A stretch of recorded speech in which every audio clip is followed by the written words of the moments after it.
देते थे, एलआईसी का ऐसा हो गया, एलआईसी का वैसा हो गया, एलआईसी का यूं हो गया। जितनी गलत बातें एलआईसी को लिए बोलनी चाहिए बोली, और तरीका यही है, किसी को बर्बाद करने, अफवाह फैलाओ, झूठ फैलाओ, भ्रम फैलाओ। और टेक्निक वही है। गांवों में किसी का बड़ा बंगलो हो, लेने का मन करता हो, लेकिन हाथ ना लगता हो, तो फिर हवा फैला देते, ये भूतिया बंगला है, यहां जो जाता है ऐसी हवा फैला देते, कोई लेता नहीं, फिर पैदा करके लपक लेते। एलआईसी एलआईसी क्या क्या चलाया। आदरणीय सभापति जी, मैं सीना तान करके सुनाना चाहता हूं, आंखें ऊंची करके सुनाना चाहता हूं, आज एलआईसी के शेयर रिकॉर्ड स्तर पर ट्रेड हो रहे हैं। क्यों? आदरणीय सभापति जी, अब प्रचार किया जा रहा है, पीएसयू बंद हो गए, पीएसयू बंद हो गए। अब उनको तो याद भी नहीं होगा क्या है, बस किसी ने पकड़ा दिया, बोलो बोलो। 2014 में देश में 234 पीएसयू थे, 234 2000 उनके यूपीए के 10 साल के कालखंड में। अब 14 में जब उन्होंने छोड़ा, 234 आज 254 है। 234 थे, आज 254 है। अब भाई कोई कौन सा अरिथमेटिक वो जानते हैं, बेच दिए, अब बेचने के बाद 250 हो गया। क्या क्या कर रहे हो आप लोग। आदरणीय सभापति जी, आज अधिकतर पीएसयू रिकॉर्ड रिटर्न दे रहे हैं और इन्वेस्टर्स का भरोसा पीएसयू की तरफ बढ़ रहा है। जो छोटा सा भी शेयर बाजार जानते हैं, इनको समझ आता है, नहीं समझता है तो किसी को पूछो।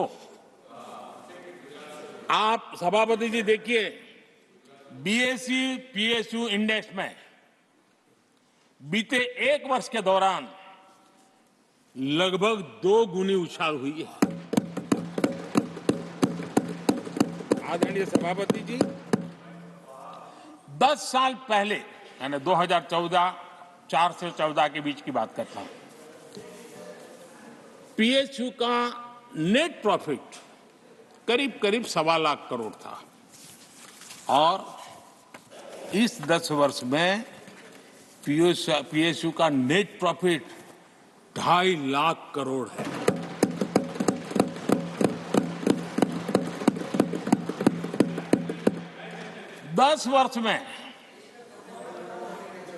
हमारे 10 वर्ष में पीएसयू की नेट वर्थ 9.5 लाख करोड़ से बढ़कर के 17 लाख करोड़ हो गई है।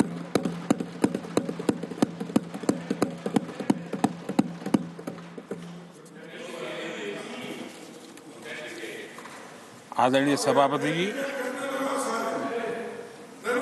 इनका हाथ जहां भी लगता है ना, उसका डूबना तय हो जाता है, और उससे यही दशा करके उन्होंने छोड़ी थी। हम मेहनत करके इतनी बाहर लाए, इतनी प्रतिष्ठा बढ़ी है। आपको खुशी होनी चाहिए, भ्रम मत फैलाइए, बाजार में हवा ऐसी न फैलाइए कि देश के सामान्य निवेशक के मन को उलझन में आ जाए। ऐसा काम आप नहीं कर सकते। आदरणीय सभापति जी, इन लोगों की मर्यादा इतनी है, अब इन्होंने अपने युवराज को एक स्टार्टअप बना करके दिया है। अभी वो नॉन स्टार्टर है।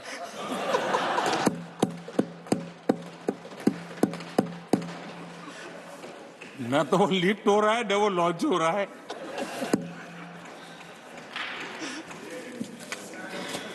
आदरणीय सभापति जी,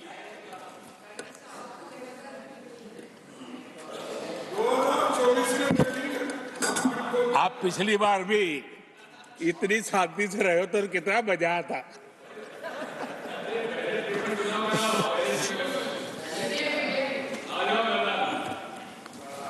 आदरणीय राष्ट्रपति जी, आदरणीय सभापति जी,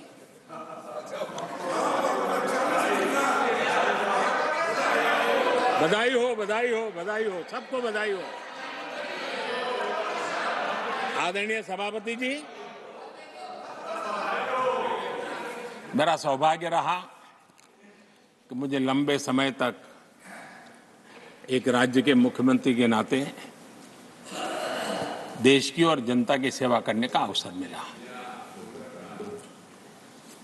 और इसलिए मैं रीजनल एस्पिरेशंस को बहुत भली भांति समझता हूं, क्योंकि मैं उस प्रोसेस से निकला हूं।